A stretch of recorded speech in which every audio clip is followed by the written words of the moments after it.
So a few things at the top here. I think you know today the department issued an updated policy on prohibited extremist activities by military personnel. This is instruction 1325.06, which is an existing instruction that we updated, and we updated it as a result of, as I think you know, when Secretary Austin back in the spring established the counter-extremism working group. That was one of the immediate actions that he wanted them to take. So that has been updated and published, and it goes into effect today. The revised instruction regroups issues into 3 sections: prohibited extremist activities, command authority and responsibilities, and criminal gangs. It also prohibits active participation in extremist activities and clearly defines what we mean by the term extremist activities. As Secretary Austin has emphasized, the department is focused on prohibited activity, not on a particular ideology, thought, or political orientation. The department has always maintained a distinction between thoughts and actions. The new definition preserves a service member's right of expression to the extent possible, while also balancing the need for good order and discipline to affect military combat and unit readiness. These new updates provide increased clarity for service members and commanders on what qualifies as prohibited extremist activities. The Secretary heard from personnel across the force about the need to update and clarify this policy during the stand-downs that he directed earlier this year. That was one of the common bits of feedback that we got, was that they wanted more clarity, and so we tried to do that with this new instruction. He signed out next steps that we're also going to be releasing today, along with the Countering Extremism Activity Working Group's report, which should be online and available to you now. The report recommends next steps in 4 lines of effort: military justice and policy, investigative and screening processes, training and education, and the department's insider threat program. The vast majority of men and women in our armed forces, as of course you know, serve honorably. While extremist activity in the force is rare, any instance can have an outsized effect. Now, in addition to revising the instruction, the 3 other immediate actions are also complete. The service member transition checklist has been updated to help address extremist groups that target military veterans. The recruit screening questionnaire has now been updated and is more consistent now across the services, and the department has commissioned a study to gain greater fidelity on extremist activity in the force going forward. That study has begun, and I don't have an update for you on it today. The 6 additional recommendations from the working group are nested inside our government-wide national strategy for countering domestic extremism that was issued by the White House in June. So that's it on the extremist activities. Earlier today, on a scheduled item, the Secretary swore in Admiral Chris Grady as the 12th Vice Chairman of the Joint Chiefs of Staff. The Vice Chairman is assigned a number of responsibilities within the department, including leading the Joint Requirements Oversight Council and as a senior member of the Nuclear Weapons Council. We thank Admiral Grady for his leadership, and we certainly welcome him into his new position here. Lastly, today, we want to wish a happy birthday to the U.S. Space Force. This is year 2 of the service, and year 2 saw tremendous growth in partnerships and significant accomplishments for their mission of organizing, training, and equipping Guardians to serve as the experts in the space domain. The Space Force also commemorates its birthday with a month-long STEM to Space campaign to connect students with space professionals to share experiences and emphasize the importance of STEM education. The campaign is designed to facilitate direct engagement with school classrooms to raise awareness about the service's contributions to national security and daily life, in addition to highlighting the importance of STEM education. This month, they've reached more than 184,000 students in all 50 states, Washington, D.C., Puerto Rico, Mexico, Guam, Japan, South Korea, Germany, Belgium, Italy, and the United Kingdom. And so we're, again, happy to congratulate them on their 2nd birthday. Lita. John, a couple things on timing, and then one other question. Do you know, can you say right now that the checklist for people who are retiring is actually being used as of today? Is the screening of the recruits, is that new updated screening being used as of today?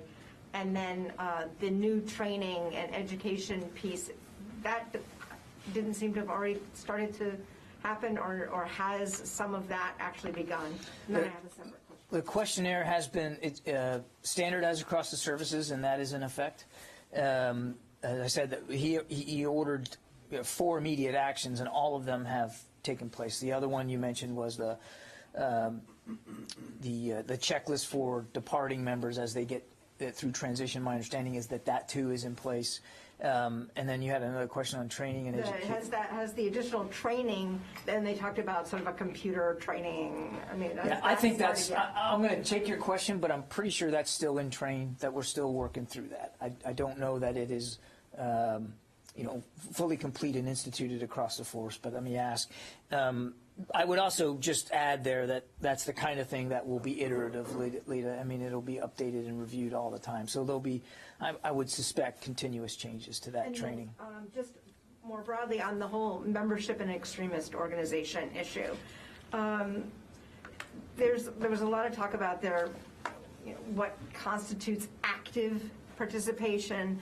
Mm-hmm. There's no list of member organizations that people should not be a member of. Can you just explain more broadly, why was there a choice not to at least enumerate some list to give people better guidance? And how limited is this sort of active participation in membership? Like where is the line? What can they do? Can they just say, fill out a little thing that says I'm now a member? Do they have to pay dues? Do they have to go to a rally? Yeah, so there's a lot there. Yeah, just where do I dig in? I mean, so on the groups, and we've talked about this before. A couple of things to remember. Groups can and do change their methodology, their ideals, their motivations. And they can reform themselves. They can disband and reform into something else. And so if we got into coming up with a list of extremist groups, it would be only probably as good as the day we published it, because these groups change. Number two, not everybody who participates in extremist activities is a card-carrying member of a group. Some people just get self-radicalized. And there's many different factors that lead to them taking part in prohibited extremist activities. And so again, keeping it to a group dynamic would actually limit our ability to deal with the issue. The last thing I'd say is there's no federal list of extremist groups, and so we didn't think it was appropriate for the Department of Defense to establish one. On your question about active participation, I mean, and I won't read the whole thing, but it's pretty clear in here, in the instruction, what if I can find it. This is active participation as it relates to being a member of a group. Yeah. So active participation, well, let me put it this way, without going through all the list of it. The two-part test of an activity being prohibited, and that's not enough, then you have to be able to prove active participation in that. When you put that two-part test together, and when you go through the list that we have in the instruction, you'll see that there's not a whole lot about membership in a group that you're going to be able to get away with. Just by dint of the very comprehensive two-part test that's in here and the active participation criteria. There's really not a lot. If you want to be a member of You Pick It, in order to prove your membership, you're probably going to run afoul of one of these criteria sets. Okay, Jen? So, John, I'd like to understand a little more about if you like content on the internet and how that could get you in trouble in terms of these new rules. What does it mean if someone accidentally likes something, and do they have a chance to explain that to a superior officer? Is it one strike and you're out? And how do you? Explain, if you could explain. Yeah, that, sure. please. So the physical act of liking is, of course, advocating, right? And advocating for extremist groups, certainly, groups that advocate violating the oath of the Constitution, overthrow of the government, terrorist activities. Liking is an advocation, and that's laid out clear in the instruction. But the other thing that's laid out in the instruction, Jen, is the responsibilities and the authorities of commanders here. And so it's going to be very case specific, and it will be up to an individual's chain of command and his or her senior leadership in the unit to have that discussion, the determination whether this was a very deliberate act of active participation in extremist activities, or whether it was maybe a mistake. And I don't think it would be helpful to get into hypotheticals at this point in time, but that's one of the reasons. Your question is exactly one of the reasons why one key component of this instruction is a more clear explanation of what commanders' authorities and responsibilities are, and really delegating down to them, because they know their units and they know their people better than anybody, delegating down to them to help make that determination. Does that mean that they are authorized to, will they be monitoring social media 24/7 of their unit members or any recruits? No. I mean, how does the monitoring? There's no monitoring. It's not about monitoring. There's no methodology in here. There's no intent. There's no ability for the Department of Defense to monitor the personal social media content of every member of the armed forces. And even if there was, that's not the intent here. What we're talking about is a case where, for instance, it came to light that an individual on social media openly advocated, forwarded, encouraged the dissemination of prohibited extremist material. That would have to come to light through various streams of reporting. It wouldn't be something that the command or the department's going to be actively fishing for. So if a member of the U.S. military likes a post that says that Joe Biden is not the president, is that considered extremist behavior and punishable? Now, I'm not going to get into specific hypotheticals, Jen. I just won't do that. People need to know, is that extremist behavior? But Jen, we could be here for hours going through whether liking all kinds of different hypothetical pieces of material, and I just don't think that's useful. The instruction's very clear about what comprises extremist activity and what comprises active participation in it, and we are certainly, have full confidence in our commander's ability when something's reported to them to treat it appropriately and to look into it in the manner that they seem fit. I do want, your question didn't get to this, but I'm going to take the opportunity. Nothing about this has anything to do with who a service member votes for or doesn't vote for, or their personal political views. We encourage the men and women of the military to vote. And there are lists separately in a different instruction of what you can or can't do from a political perspective when you're in uniform. But we want them to be a part of the democratic process. That's why we make sure they have access to cast their votes, whether it's remotely or in person. This isn't about political leanings or partisan inclinations. It's about activity. It's about prohibited extremist activity and active participation in that activity.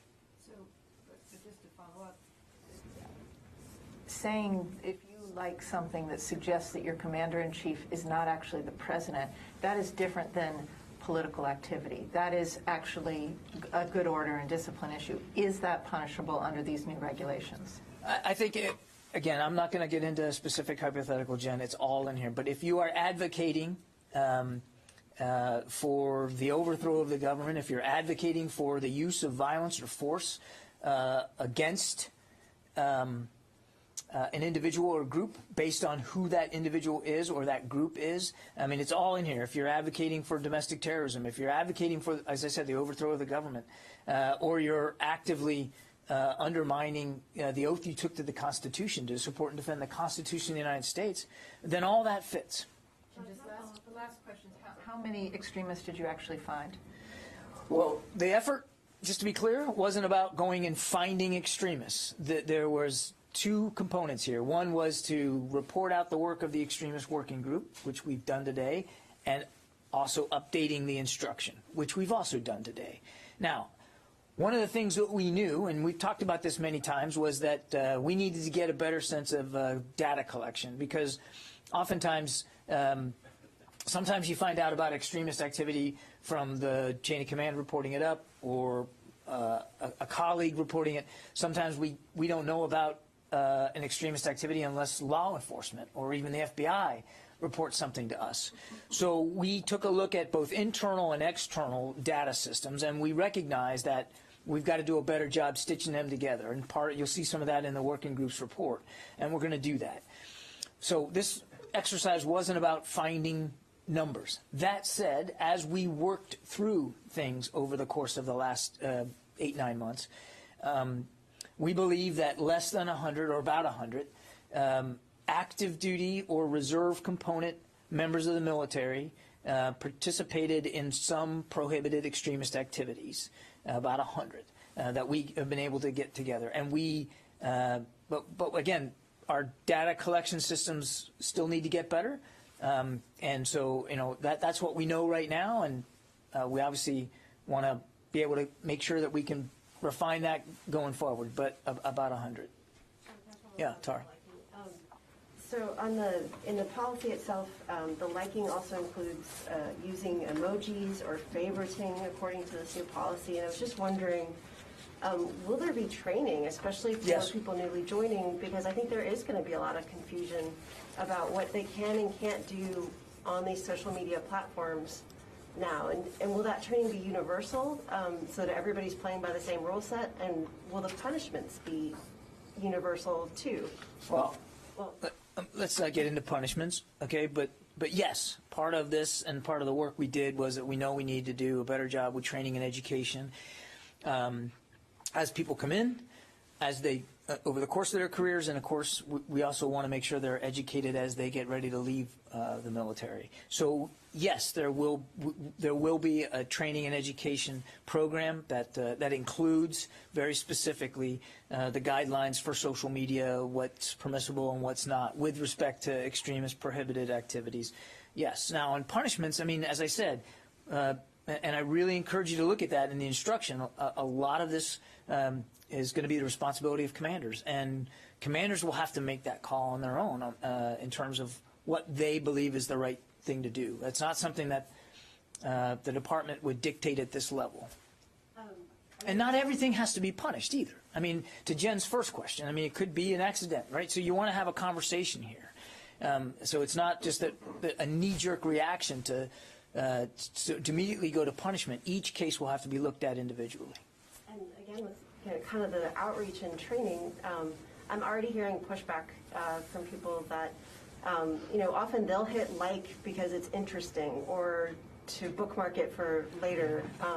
So it seems like there is going to be some confusion as to, just because someone's clicked a like button, are they advocating for the overthrow of the government?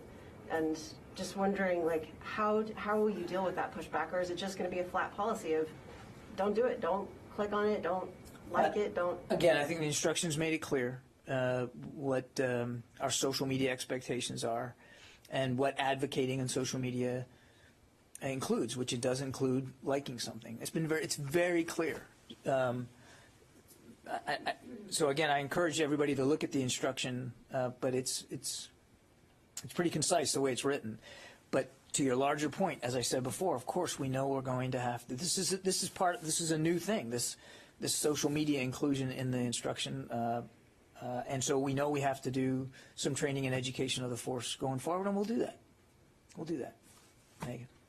The budget proposal includes a line item about developing some sort of UCMJ article or sub-specification that deals with extremism specifically. Is that still on the table, or is there anything you guys can do to start that process now without that additional funding from Congress that you have asked for? Yeah, let me take your question, because I don't actually have a good answer for that one. Yeah, Jenny. Thank you, John. North Korea foreign ministry has won the last weekend. Recently, the United States reconnaissance airplane flew over the Russian border area, and North Korea said that, quote, the provocation of the U.S. will result in a strong Russian response. What do you think about North Korea's defense of Russia's claims? Of Russia, Ukraine. North Korea claims. Russia's Russia's claims. claims. What Russia's claims. Yes, sir. CLAM. Yeah. And I'm sorry, I missed a little bit of it. So Recently, the U.S. reconnaissance, I think CL-600 airplane flew over to Russian border area. So Russia claims to United States, but this is the North Korea claims for the Russia. So how do you think about Russia it? claims the Russia United claims States that the sent a United plane States over. flew. Yeah, And then North Korea is supporting Russia's claim that the United States violated Russian airspace. exactly. Is that correct, Jen? Yes, sir. Thank you. I don't know anything about this particular incident and the claim, so I'd really rather not speculate about it.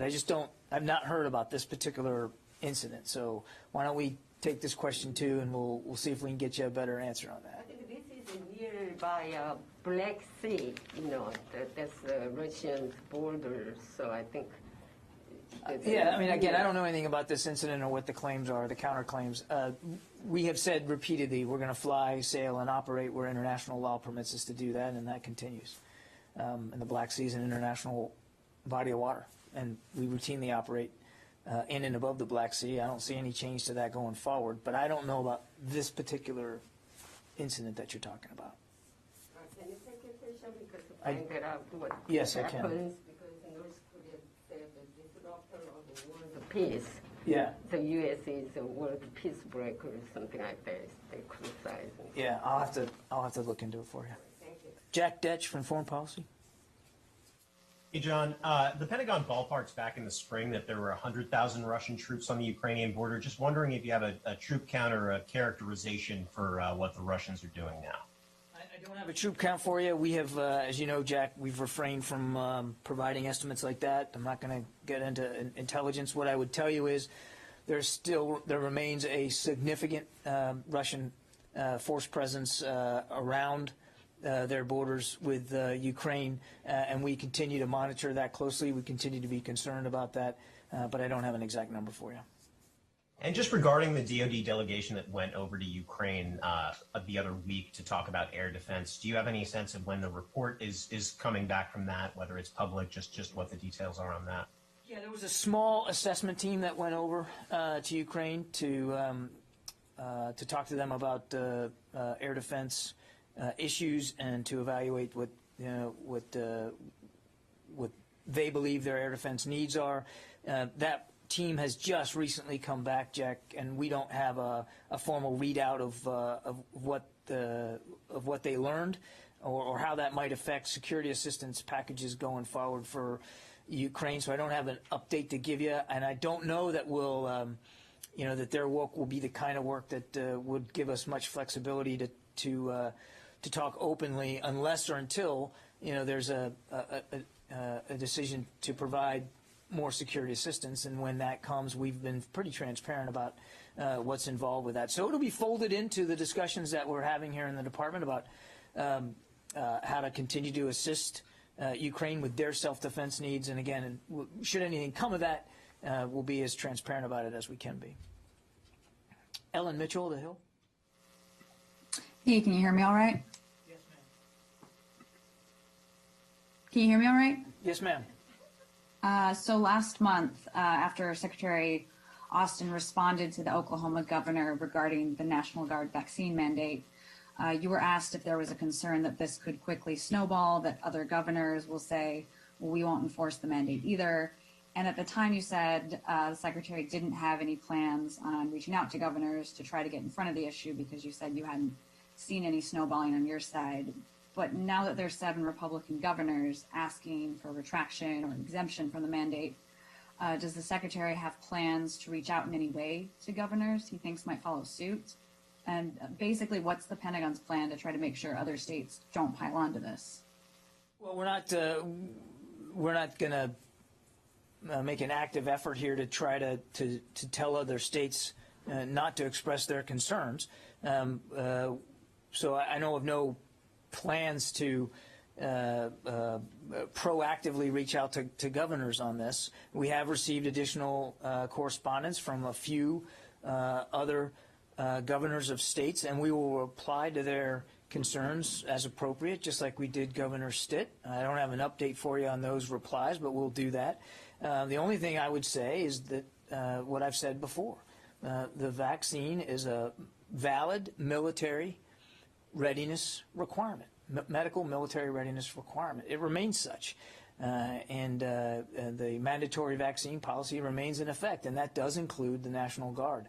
Again, I don't have anything more to add than that. We want to see everybody get the vaccine because we think that's the best way to make a more ready force. As a quick follow-up, has the Secretary responded yet to the other governors that sent their letters out last week? No, as I said, he will respond appropriately. I don't have an update for you on a reply, but we did reply to Governor Stitt. We'll reply to these additional governors in due course and appropriately. Tom. Thanks, John. I have 2 follow-up questions. My first is, did the Space Force reach out to you regarding the design of their cake? No, they did not. But I do hope I get a piece. My second question in regards to extremism, I looked through what was released in the briefing. It strikes me as it's somewhat of a passive approach. In other words, individual A is flagged for perhaps exhibiting extremist behavior, and then that individual is talked to or whatever. Do you anticipate at some point, and without going into speculation, that there'd be a more aggressive approach to extremism? Here's why I ask. You remember earlier this year, there was a Marine at Quantico who was identified as participating in extremist activity, and the question was asked, will that individual's participation and his associates be investigated to see the extent of extremism perhaps at Quantico or in his unit? And the answer is no, you're just focusing on an individual. So I'm wondering, that would be more, less passive. In other words, individual A posted this, let's see who he or she is associating with. Do you understand the question? I think I do, Tom. I think the best way I can respond to that is to remind, and I know I say this all the time, and maybe it kind of gets lost in the noise, but the assumption for the department is, and we think rightly, that the vast majority of the men and women who serve in the armed forces do so honorably, with integrity and character, and they take very seriously the oath that they took to the Constitution. That's our assumption going in. And so I don't know that I would describe this as passive, although I do understand where you're coming from. I get the point of your question. But if there is, in your words, passivity here, it's because we fundamentally believe that everybody in uniform is going to serve with character and dignity and uphold that oath. And we also are treating this not unlike we treat other potential violations, which is largely individual. When you raise that right hand and take that oath, you subscribe yourself to a set of values and a set of expectations about how you're going to behave. And if you don't meet those expectations, then in an organization like the military, there's ramifications for that. I mean, we're kind of talking about the same thing when it comes to the COVID vaccine. It's a mandatory military medical requirement. If you don't meet that requirement and you don't have a good reason for why you can't meet that requirement, there'll be ramifications. And I think that's the same way we're treating this. Yeah, Abraham. Yeah, thanks, John. I wondered if the Secretary has a response to the New York Times story about airstrikes and accountability that ran over the weekend in particular. Is the department's capacity for such high precision strikes, is that sort of a handicap that that now there's this unreasonable expectation of no errors ever? And then also, does the Secretary believe perhaps that there should be further study as to the procedures for when a strike is conducted? I think the only thing I would do is point you back, Abraham, to what the Secretary said himself about a month ago. That we work really hard to avoid civilian casualties, but he said himself, we clearly need to work harder, and he's dedicated to that. And I don't have any updates or policy changes to state today. Yeah, go ahead. Two-part question, please. If Secretary is paying any visit to India anytime soon, and because of the Chinese influence in the region going on, and also at the same time, many smaller nations are under pressure from China because of, in the name of construction on infrastructure, and China is loaning them a lot of money, billions of dollars, including like Pakistan and now recently like Nicaragua. So what do you think, if any concern as far as U.S. security is concerned from this? I don't have anything on the Secretary's schedule to announce today with respect to travel. As you know, we have visited New Delhi, and he had a great visit there, meeting with his counterpart and discussing what is a very important defense partnership with India. And as for Chinese influence around the world, without getting into specifics, we know that they coerce and intimidate and try to bully countries to act in ways that are beneficial to Chinese security interests and not necessarily the interests of a given region or that given country. Where and when we believe that our national security interests are put at greater risk because of their activities, we have that discussion, and we have that often directly with the third party country involved or through other channels with the Chinese. Jen. John, you said you'd get back to us about the Chinese mind control weapons, and are they real? Are they a real concern? What are they? What does the Treasury Department has sanctioned this Chinese I regret to entity. inform you that I don't have an update on that for you, but I'll keep working it. Barbara.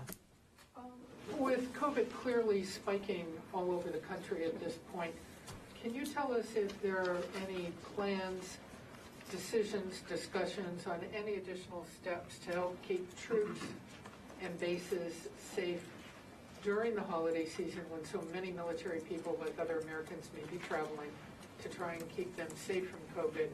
And one of your biggest holiday programs, the NORAD Trapped Santa program, is that actually going to be able to go ahead with the spike in COVID? Are you going to have enough people to handle that program?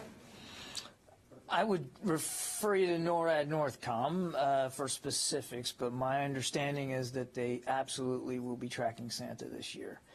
We have all kinds of capabilities to do that. And he will be kept safe?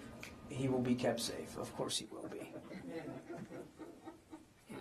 My granddaughter definitely wants to know.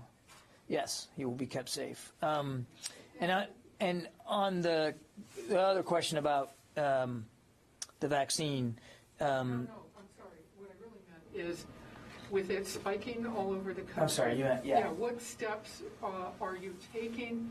Will there be even more teleworking? Will there be more restrictions? Mm-hmm. Anything you're looking at doing in the coming weeks to try and keep it from spiking within the ranks? Well, obviously it's a priority for us to get the number of COVID cases down, and we have seen a spike, particularly over the course of the summer. Largely that was due to the Delta variant. We don't believe we have widespread Omicron cases inside the military right now. I think the number stands at like 10 across the force. But we're obviously watching this just as closely as everybody else. And while I don't have any changes to our medical health or public health posture to talk to today, certainly we're going to keep all our options open. And if we believe that we need to take additional precautionary steps, we'll certainly do that. Whether some of those steps are across the force at large or whether it's delegated down to the local commander level, because oftentimes a base commander, for instance, in one state is going to have a different community issue to deal with than in another state. So there'll be a mix of, if there's changes, a mix either across the force but also at the local level. But I have nothing specific to announce today. We're obviously watching this closely. Just to button that up, no indication at this point any governor might be asking for hospital ships or anything like that? No hospital ships are being requested right now. I think you've seen some governors have added or requested their National Guard help in some of their hospitals. There is NORTHCOM is still running a few small active duty teams that are helping out in certain states. In fact, I can give you the list. We can do that afterward if you want, where there's small 15 to 20 person active duty teams that are helping out in various states in hospitals. And that number could change over time depending on what the need is. But I know of no large scale military requests for assistance with respect to the boosts in cases. We have done it in the past, as you saw back in the spring, and we certainly would consider any future requests for support. We take those very seriously, but I'm not aware of any major changes right now. Yeah. On this anniversary of birthday of the Space Force, is there any announcement about possible briefing going forward for their plans over the next 12 months, that sort of thing, priorities? I mean, they've talked about this all along, but sometimes on an anniversary you do something special. Yeah, that's a great question for the Space Force. I don't know. I don't know if they've got something planned to lay out, what they've accomplished in 2 years and what they're looking forward to next year. That's really a question for them.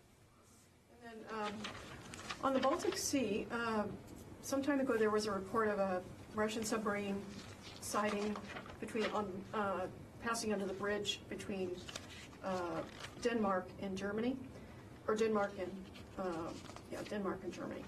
And the question was whether the ship had been retrofitted so that it was there was a great deal of lethality that hadn't been there before.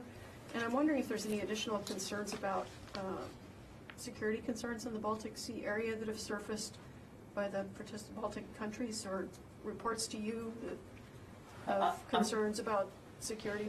I'm not aware of anything specific. I mean, obviously we have great relationships with the Baltic states. We do rotational deployments to many of those states. Obviously, our Navy and the navies of our allies and partners operate routinely up in the Baltic area. But I don't have anything specific on that incident. I had not heard about the particular Russian submarine going up under a bridge and having unique capabilities. Let me go back to the phones here. Excuse me, Tony.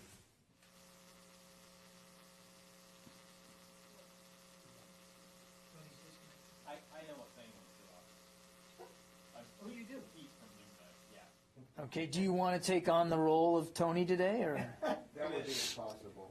I'm trying my best. That's true. No, I know it's a tall order.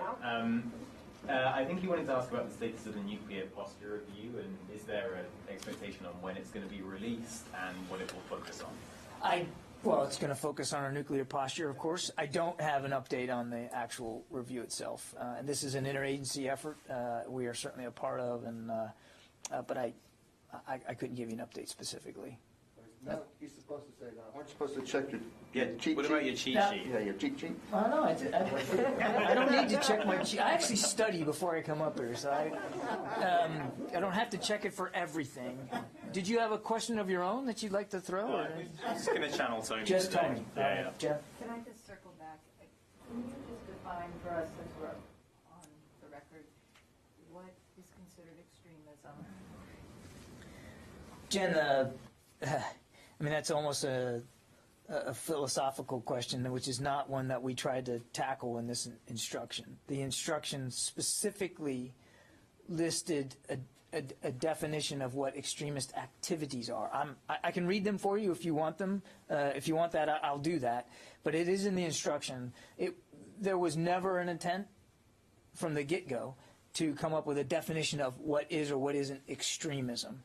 The purpose of this instruction was to better, well, many purposes, but one of them was to better define what is prohibited extremist activity. And then we added that two-part test of not just the activity, but what is active participation in that activity? What does that mean? And all that's laid out very, very specifically in the instruction. And of the 100 people that you identified in the process of this review, what portion, if any, if you could break it down, were they all members of sort of groups that you might consider white supremacist groups, or were there also some who may have been present at a Black Lives Matter protest? What is the breakdown of the types of activity that you saw? I don't have that breakdown of what their specific activities were. And again, these were individuals that were substantiated allegations of participating in extremist activity. I don't have a breakdown of all 100 of them, what the specifics were. I don't. Okay, I'll take one more because it's a holiday week. Jeff Shogel? Thank you. Can the Defense Department provide a list of the assets that will be escorting Santa Claus through American airspace this Christmas? Jeff, that is an excellent question. I'm going to have to take it because we're talking about operational issues, and you know we don't like to do that from the podium, particularly OPSEC. So what I can tell you is that to the degree that we can be fully transparent with you, we will be about Santa's escorts. But I can assure everybody that he will, in fact, get the escorts he needs, and he will be rendered as safe and effective as he can be on Christmas Eve. But was he vaccinated? That's really beyond the purview of the Department of Defense. Does it need to be vaccinated? What I can tell you is that we will make sure that those escorting Santa have been fully vaccinated. All right, thanks everybody. Are you going to brief the rest of the week at all, John? I think I'm briefing tomorrow, and then I'm out on Wednesday, so I'll be out till after the New Year. Next week is next week. Are you? I'm gone. You're gone next. I'll be with my grandkids next week. Okay. Well, have a, tomorrow you said. I'll be briefing tomorrow, and then after that, not till after the New Year. Did you say if any of those 100 were from the Capitol riots? Or not? Well, from what? From the Capitol riots? Or any of those 100? I don't know. I mean, I don't. Are we off? We're off. I think probably a few because the number was 2021, so it would make sense. There's only been one or two, I think, active duty. Most of them were vets. My guess. Is that right? My guess is they would factor into that number, but I don't think Probable. probable. I mean, I think Jen's question is a good one, and I'll go see if I can find if there is. I don't know how much I can qualify it, but it's a fair question. Let me look at it. And if I'm able to answer Jen's question, then that would answer your question. All those 100 were identified in 2021. Was all their activity 2021? I don't know. Probably not. Right? I wasn't clear on that. Probably not. Okay. I mean, but I don't know. Yeah, okay. I don't know. Just 2021 substantiated. That was when the activities allegations. were substantiated as being the Yes. counter. My guess would be most of them are in 2021. Yeah. But I can't promise you that none of them. Can you just add to that inquiry, going back to 2020, if anybody were, for instance, in the military and showed up at a protest/riot that might have led to the loss of either life or property, for instance, some of the BLS protests, were there any cases of that in those 100? Okay, but just to see what kind of activity might. I mean, again, the instruction's pretty clear. You know, you can go to a